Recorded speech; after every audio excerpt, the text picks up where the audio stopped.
오스트리아의 어느 길거리. 지긋지긋해.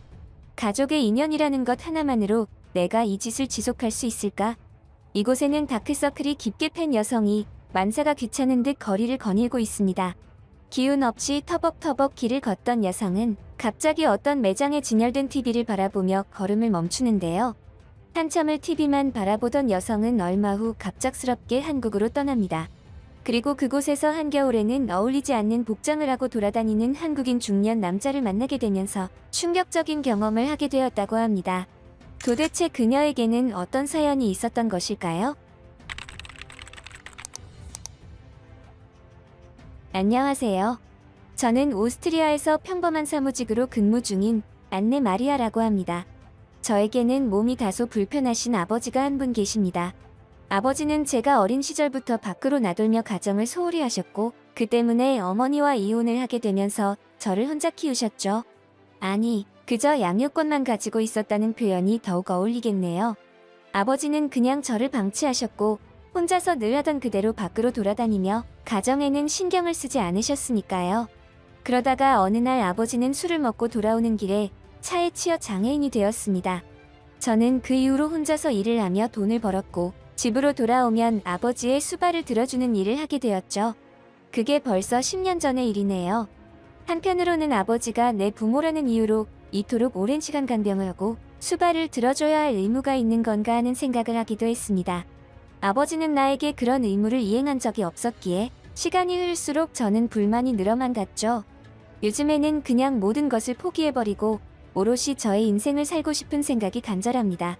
사랑하는 남자도 만나고 정상적인 가정을 꾸려서 아이도 낳으며 행복하게 사는 삶을 살고 싶었죠.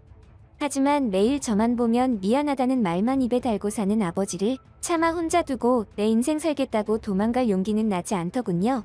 그러던 어느 날 우연히 길을 걷다가 이상한 광고 영상을 시청하게 되었습니다. 한국이라는 나라에 대한 짧은 다큐멘터리 형식의 영상이었죠. 저는 평소에 사는 게 팍팍하다 보니 뉴스나 언론에 나오는 보도들은 보지 않았습니다. 그러다 보니 저에게는 한국이라는 나라가 있다는 것도 처음 알았어요. 저런 나라가 있었나? 그런데 선진국? 솔직히 제가 아는 선진국이라면 미국이랑 유럽권에 속한 나라가 전부였습니다. 선진국이 무슨 기준으로 선정되는지도 잘 알지 못했죠. 그저 나라가 부강하면 선진국이려나 하는 생각을 했을 뿐이었습니다.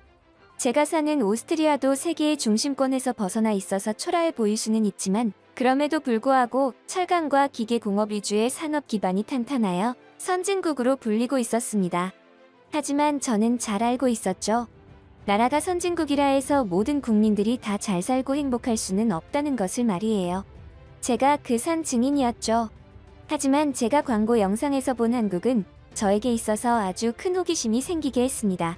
자연과 도심이 어우러진 풍경에 각종 말도 안 되는 인프라 시스템이며 먹음직스러운 음식들이 저를 현혹하는 느낌이 들었죠. 저런 건 미국이나 유럽에서도 보기 힘든 것이었으니까요. 결국 저는 이 지긋지긋한 아버지의 수발 인생을 잠시나마 벗어나 오롯이 저만의 시간을 가지기로 했습니다. 한국이라는 생소한 선진국에서 말이에요. 한편으로는 과대 광고로 인한 한국이라는 나라의 다소 후진스러움에 조금은 실망하거나 불편을 겪을지도 모르지만 지금 당장은 이곳을 벗어나는 자체가 중요했습니다. 그렇게 저는 아버지를 요양시설에 잠시만 맡겨두고 여행을 떠났습니다. 처음 한국에 도착한 저는 순간적으로 내가 잘못 도착했나 싶은 생각을 했습니다. 비행기에서부터 내려다 보이는 공항의 모습에 식은땀이 날 정도였으니까요. 크고 화려한 공항의 모습. 그리고 실제로 공항에 들어선 저는 이곳이 한국이 맞다는 것을 알게 됐고 한층 이번 여행에 대한 기대감이 증폭했습니다. 공항이 이 정도라면 한국은 분명한 선진국이 맞을 것이라는 기대감이 들었죠. 그리고 한국에는 아주 맛있는 음식이 많이 있다는 이야기를 들은 터라 벌써부터 침이 고이는 느낌이었습니다. 하지만 저는 흥분을 가라앉히고 짐을 풀었고 여행 일정을 조율하기 위해 호텔을 찾았습니다. 이때 저는 호텔까지 도착하면서 한국이라는 나라가 얼마나 대단한 나라인지 새삼 느꼈습니다. 유럽 쪽이었다면 공항에 내려서 한참을 대기하며 목적지에 도착할 때까지 노숙을 하거나 긴 시간 동안 불편한 교통을 감수해야 하는 경우가 많았을 텐데 한국은 그저 한 번의 지하철 이용만으로 이 모든 것이 일사천리로 진행되었습니다. 한국의 겨울은 생각보다 몹시 추웠는데 호텔로 이동하던 저는 다소 충격적인 장면을 목격하게 되었고, 지금까지 제가 목격하고 느낀 모든 것들이 어쩌면 과대 포장된 모습일지도 모른다고 생각했습니다.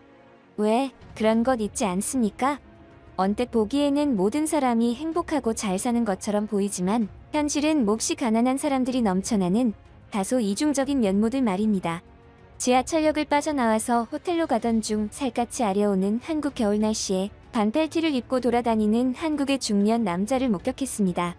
딱 보기에도 가난해 보이는 그 남자는 어쩌면 한국의 실상을 그대로 보여주는 민낯이 아닐까 하는 생각마저 들게 했죠. 혹시나 했던 한국이라는 선진국의 모습은 역시나로 바뀌며 이곳도 여느 다른 나라와 마찬가지로 긍정적인 면모 뒤에는 부정적인 부분들이 즐비할 것이라 예상했습니다. 이렇게 추운 한겨울에 돈이 없어서 겨울옷도 입지 못하는 사람이 있는 것을 보면 말이에요. 그나저나 아버지는 혼자 잘 지내고 있으려나? 지금쯤 목욕시켜드릴 시간인데. 뭐, 보호사들이 알아서 잘해주겠지. 당분간은 나한테만 집중하자. 그 의문의 미스터리 반팔티 중년 남자를 제외하곤 한국 여행은 대체로 환상적이었습니다. 고급스럽고 편리한 호텔부터 시작해서 한국의 음식들은 뭐가 이렇게 전부 다 맛있는지 제 입맛에 완전 딱 맞았죠. 음식 때문에라도 한국에 눌러 앉아버릴까 하는 생각마저 들 정도로 말이에요. 오스트리아로 돌아가도 생각날 것 같은 그런 음식들이 많았습니다. 저는 그런 음식들을 먹기 위해서 부지런하게 움직였습니다. 한국의 교통 인프라가 얼마나 잘 되어 있었느냐 하면 그냥 지하철을 타고 버스를 한 번 탔을 뿐인데 한국의 어느 장소도 못 가는 곳이 없을 정도였습니다. 자차를 움직이거나 비행기를 타지 않더라도 말이에요. 게다가 교통요금도 굉장히 저렴한 편이었죠. 오스트리아에서는 어디 한 군데 들리려면 아주 작정하고 여행을 가득 짐을 챙기고 만일을 대비하여 준비물들이 엄청 많았는데 한국은 전혀 그럴 필요가 없었습니다. 그렇게 저는 음식 기행을 즐기며 한국의 교통 인프라에 흠뻑 빠져들고 있었는데 아주 특이한 경험을 했습니다. 버스를 탔는데 처음에는 한국의 교통 인프라가 이렇게 잘 되어 있는 줄 모르던 때라서 이것저것 챙긴 것이 많아 짐이 한가득 있을 때였습니다. 때마침 버스에는 좌석도 꽉 차서 꼼짝없이 서서 가야 했죠. 그때 제 앞에 앉아있던 할머니 한 분이 갑자기 제 짐에 손을 대더니 자신의 무릎 위에 올려놓는 게 아니겠어요? 처음에는 이 할머니가 순진한 얼굴로 제 짐을 훔치려는 줄 알고 소스라치게 놀랐는데 그 할머니는 다소 어설픈 영어로 짐이 무거울 텐데 가는 곳까지 자신의 무릎 위에 올려놓으라는 말을 하셨습니다. 그런데 저는 이상하게도 할머니의 그런 작은 관심에 눈물이 글썽거렸죠. 왜일까요? 지금 생각해봐도 정확하게 답이 나오진 않는 부분이었습니다. 한국에는 정이라는 감정 문화가 존재한다고 하는데 그런 따스함이 느껴졌기 때문일까요? 그 순간 오스트리아에 혼자 외롭게 계실 아버지가 떠올랐습니다. 아버지도 데리고 올 걸 그랬나 하는 생각을 했죠. 한국에서의 일정이 어느 정도 마무리가 되어 갈 때쯤 저는 완전히 한국의 긍정적인 에너지에 스며들고 있었습니다. 처음 한국에 왔을 때의 과대 광고에 대한 의심은 완전히 사라지고 없었죠. 일정이 다 되어가는 지금이 너무나 아쉬울 정도로 말이에요. 그렇게 저는 아무런 문제나 사고 없이 오스트리아로 돌아가기 하루 전이었습니다. 그 사건이 없었더라면 그 사건으로 인해 저의 인생 가치관이 달라졌다고 해도 과언이 아닌 그런 일을 겪고 말았습니다. 저에게는 아버지를 간호하면서 차곡차곡 정성으로 적어놓은 공책이 한 권 있었습니다. 그 공책에는 단순하게 아버지를 보살펴드리는 과정을 일기장 형식으로 작성한 것이 아니었죠. 거기에는 제 인생의 과거와 현재, 그리고 미래까지 적혀있는 그야말로 제 인생 그 자체였습니다. 저는 그 공책을 작성하면서 10년이라는 세월 동안 몸이 불편하신 아버지의 수발을 견뎌온 것인지도 몰랐습니다. 그런데 저의 분신 같은 그 공책은 제가 어디를 가더라도 늘 가지고 다녔는데 한국 여행 중 맛있는 음식에 홀려서인지 여기저기 정신없이 다니다 보니 그 공책을 잃어버린 것이었습니다. 그것도 언제 어디에서 잃어버린 것인지 알 수도 없는 상황이었습니다. 내일 떠나기 위해 짐을 정리하다가 알게 된 사실이니까요. 저는 어쩔 수 없이 그동안 제가 다녔던 동선들을 역추적하기 시작했습니다. 하지만 제 공책은 행선지를 알 수 없었죠. 제가 다녀온 동선을 모두 들린 끝에 결국 저는 공책을 찾는 것을 포기하고 말았습니다. 너무나 마음이 좋지 않았죠. 어떤 분들은 그깟 공책이 뭐가 그리 대수냐고 하겠지만 저에게는 인생 그 자체였기에 의미가 남달랐으니까요. 그런데 바로 그 순간 마지막으로 공책을 찾기 위해 들렀던 식당을 나오는데 낯익은 모습을 목격했습니다. 처음 한국에 왔을 때 한국에 대한 부정적인 인상을 심어주었던 바로 그 반팔티 중년 남성이었죠. 그런데 그는 식당 앞에 벤치에 앉아서 여전히 반팔티를 입은 채로 무언가를 들여다보고 있었습니다. 그리고 그의 눈에는 눈물이 글썽거리고 있었어요. 그가 들여다보는 것은 다름 아닌 잃어버린 제 공책이었습니다. 저는 순간적으로 공책을 찾았다는 기쁨과 그 공책을 허락 없이 보고 있는 그 중년 남자에 대해 화가 치밀었습니다. 그리고 그날 저는 살갗이 아려오는 이 추운 겨울 날씨에 한국인 중년 남자가 반팔티를 입고 다니는 이유에 대해서 알게 되었고, 그 남자와 저는 미친 사람처럼 서로를 마주 보며 오열하고 말았습니다. 그 남자는 미친 사람도 아니었으며 가난 때문에 겨울옷을 입지 못하는 형편도 아니었습니다. 한국인 중년 남자는 아내가 있었고 사랑스러운 딸도 있는 한 가정의 가장이었습니다. 그런 그에게는 지옥과도 같은 사건이 생겼었다고 했죠. 그건 다름 아닌 하나뿐인 딸아이가 불의의 사고를 당했다는 것이었어요. 만취 상태의 차량 운전자가 신호를 위반하면서 딸을 치었고, 그 딸은 아직도 사경을 헤매며 식물인간 상태로 병원에 있다고. 그런 상황에 중년 남자는 매일 술과 담배로 살았고, 불과 1년도 채 되지 않은 시점에 자신의 건강까지 악화되는 것을 느껴서 이렇게 살아서는 안 되겠다고 다짐했다고 했죠. 그리고 문득 딸을 생각하며 딸도 저렇게 살아보려고 의식이 없는 상태에서 애를 쓰고 있는데 아버지인 자신도 뭔가를 해야겠다고 생각해서 한겨울에 추위와 싸우게 된 것이라고. 그것을 견디다 보면 언젠가는 딸도 의식을 차릴 것이라고 생각하면서 말입니다. 그러면서 저에게 실례인 줄 알면서도 노트에 적힌 이야기가 너무나 공감되고 서글퍼서 자신도 모르게 집중해서 읽어버리고 말았다고 했죠. 저는 오스트리아에서 보았던 한국에 대한 광고 영상을 시청하게 된 것에 아주 큰 감사함을 느낍니다.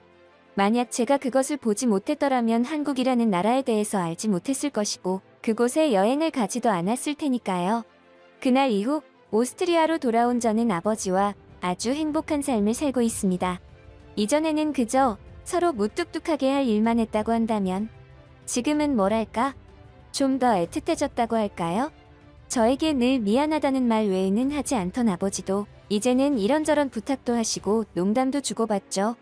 가족끼리의 사랑이라는 것은 이런 게 아닐까요?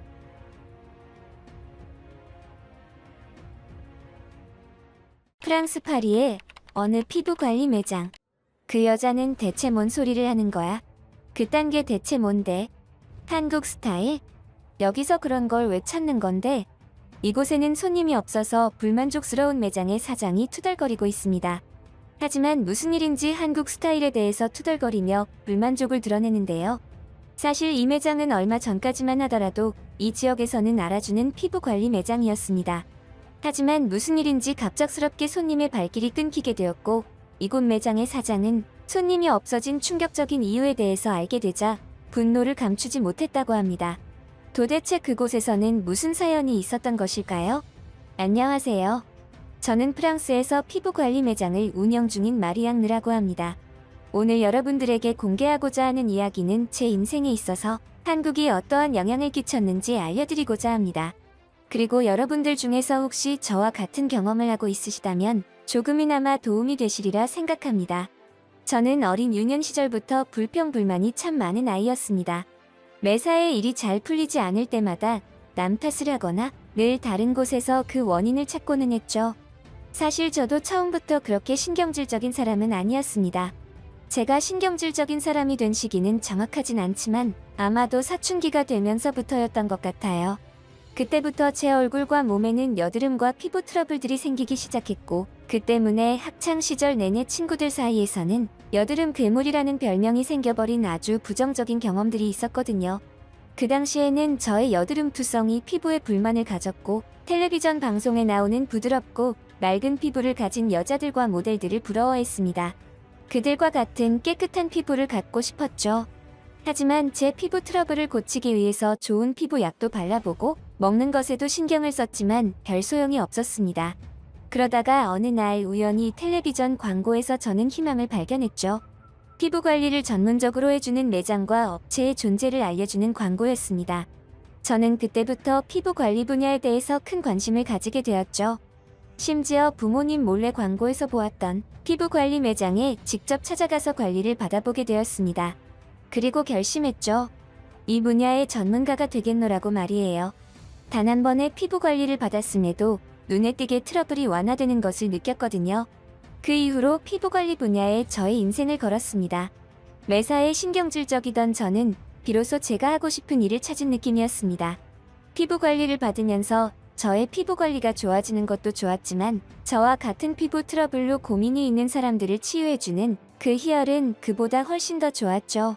그야말로 이 일이 저에게는 천직이라는 것을 느끼게 하는 부분이었습니다. 하지만 한편으로는 화가 나기도 했습니다. 부모님에게 화가 났어요. 왜 진작 저에게 피부 관리 매장을 알아봐 주지 않았느냐고 화를 내기도 했죠. 진작에 그런 치료를 받았더라면 학창시절에 그렇게 놀림을 받지 않았을 거 아니냐면서 말이에요. 그리고 한편으로는 피부가 깨끗한 다른 친구들은 이미 그런 관리를 하고 있었을 것이라 생각했습니다. 그렇게 저는 성인이 되어 큰 꿈을 가지고 한동안 돈을 모으는 데 집중했고 어느 정도 목돈을 만든 저는 대출을 이용해서 기어이 피부 관리 매장을 개업했습니다. 이제는 피부 관리 분야가 저에게 있어서는 그 누구보다 자신 있는 분야였습니다. 그동안 엄청난 공부를 했고 또 노력을 기울인 저의 천직과도 같았죠. 저는 일에 저의 모든 것을 올인해왔고 앞으로도 그럴 작정이었습니다. 그리고 이 업계에서 최고의 자리에 오를 것이라 장담했죠. 지금 방송에서 나오는 유명 피부 관리사들의 자리는 미래에 제가 있을 자리라고 생각했습니다. 역시나 꾸준하게 노력하는 사람에게는 그에 준하는 보답이 따라오는 것 같았습니다. 매장을 오픈하고 많은 손님들이 찾아와 주었고 그 손님 한 분 한 분을 성심성의껏 대하다 보니 어느 정도 자리를 잡아가는 느낌이었죠. 이러한 결과가 나온 것에는 저 혼자만의 힘으로만 가능했던 것은 아니었습니다. 업종의 특성상 직원을 여러 명 채용해야 했는데 그 중에서 특히 아주 성실하고 착하고 자기 일처럼 가게 일을 해주는 직원이 한 명 있었습니다. 그 직원 덕분에 저는 가게의 중요한 일들까지 믿고 맡길 수 있어서 저희 매장이 더욱 빠른 속도로 성장하고 있는 느낌이었죠. 그러한 일들이 생기지 않았더라면 아마도 저의 성공은 더욱 빠른 시기에 찾아왔을지도 모르겠습니다. 어느 날부터 거짓말처럼 손님들 발길이 끊겼습니다. 이 업종의 특성상 웬만해서는 단골 손님이 한 번에 발길을 끊는 경우는 거의 없었기에 더욱 황당했죠. 피부 관리라는 것은 한 번의 치료나 서비스로 해결이 되는 문제가 아니라 장기적으로 관리를 꾸준하게 해줘야 하는 부분이기에 그랬습니다. 한동안 우리 매장에 일어나는 기이한 현상에 대해서 알 길이 없었던 저는 답답한 마음에 점심 식사를 마치고 주변 거리를 산책했습니다. 그리고 저는 산책 중 믿을 수 없는 장면을 목격하고 말았죠. 우리 매장과 불과 500m쯤 떨어진 장소에 새로운 피부 관리 매장이 개업을 했던 것입니다. 게다가 그곳에는 무슨 영문인지 손님들이 끊이지 않고 드나들고 있었어요. 그제야 우리 매장의 손님들이 발길이 갑작스럽게 뚝 끊긴 것을 이해했습니다. 새로운 매장이 생기면서 그곳으로 손님들이 발길을 돌린 것이었죠.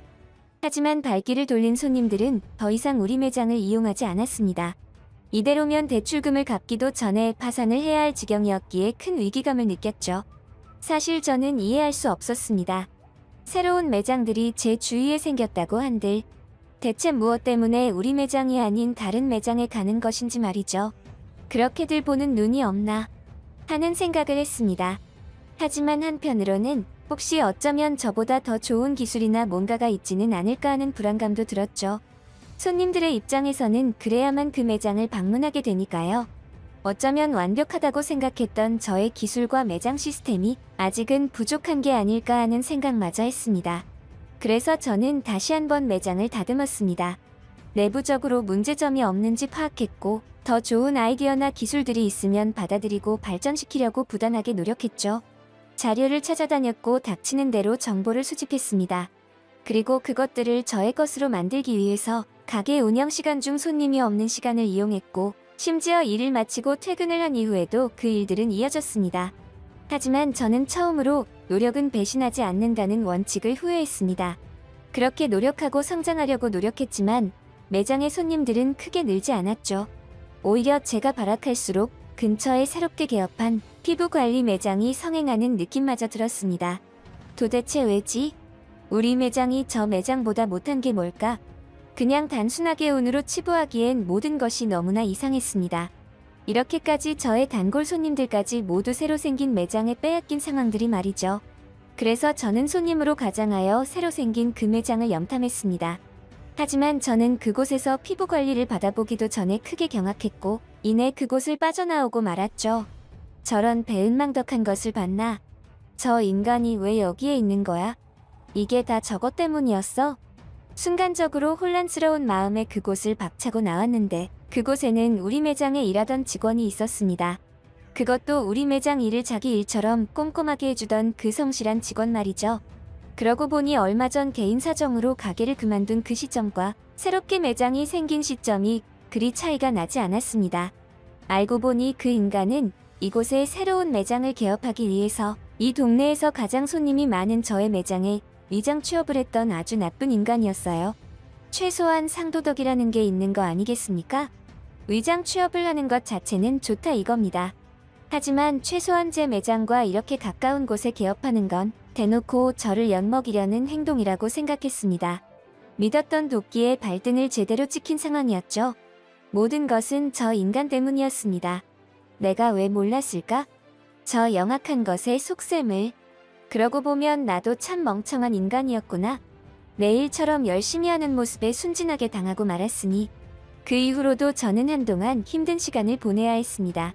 가게를 운영하는 것을 포기하고 싶을 정도로 말이죠. 매장을 운영하는 것에 처음으로 흥미를 잃었고 회의를 느끼고 있었습니다. 심지어 다른 일을 알아볼까 하는 생각까지 했죠. 하지만 그러기도 쉽지 않았습니다.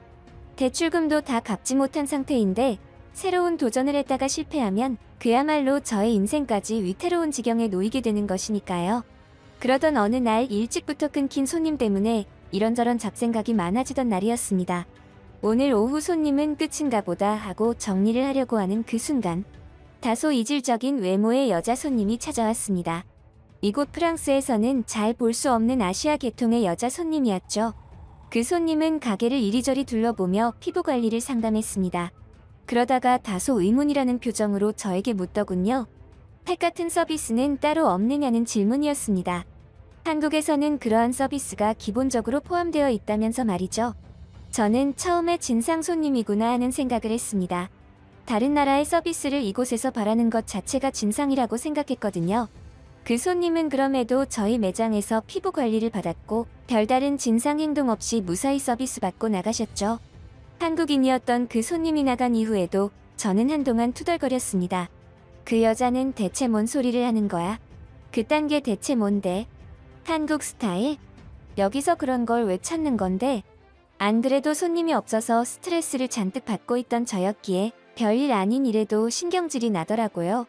하지만 그 사건은 그저 그런 스트레스 에피소드에 그치지 않았습니다. 한국인 여자 손님은 한국 스타일의 마스크팩에 대해서 이런저런 이야기를 했었는데 그 이야기들이 저의 뇌리에 박혀서 저의 호기심을 자극했죠. 그래서 한참 뒤에 저는 한국식 피부 관리 시스템과 마스크팩에 대한 정보를 알아보았습니다. 그리고 저도 모르게 유레카를 외쳤죠. 저거라면 지금의 제 매장을 다시 한번 일으켜 세울 수 있을 것이라 생각했습니다. 아직은 제가 이쪽 업계에 완전히 흥미를 잃은 건 아니구나 하는 생각을 하게 되었죠. 그동안 잊고 살았던 큰 꿈을 떠올렸습니다. 피부 관리 업계에서 유명인이 되어 텔레비전에도 나오게 되는 그런 것들 말이에요. 하지만 그러기 위해서는 제일 먼저 제 눈앞에 있는 저 악랄한 스파이 같은 나쁜 것을 물리쳐야 했습니다.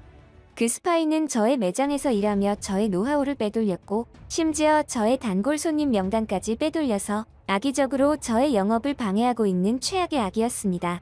저는 초심으로 돌아가서 다시 한번 저의 피부관리 매장을 일으켜 세우려 노력했습니다. 그러기 위해서는 지금과는 다른 한 단계 더 업그레이드된 매장의 시스템과 서비스를 선사해야 했죠. 그래서 제가 선택한 방법은 한국의 피부관리 시스템을 들여오는 것이었습니다. 한국의 피부관리 시스템은 정말이지 놀라운 정도로 선진 시스템을 보유하고 있었습니다. 이는 아마도 한국의 엔터테이너 문화 발달 때문이라 생각했습니다.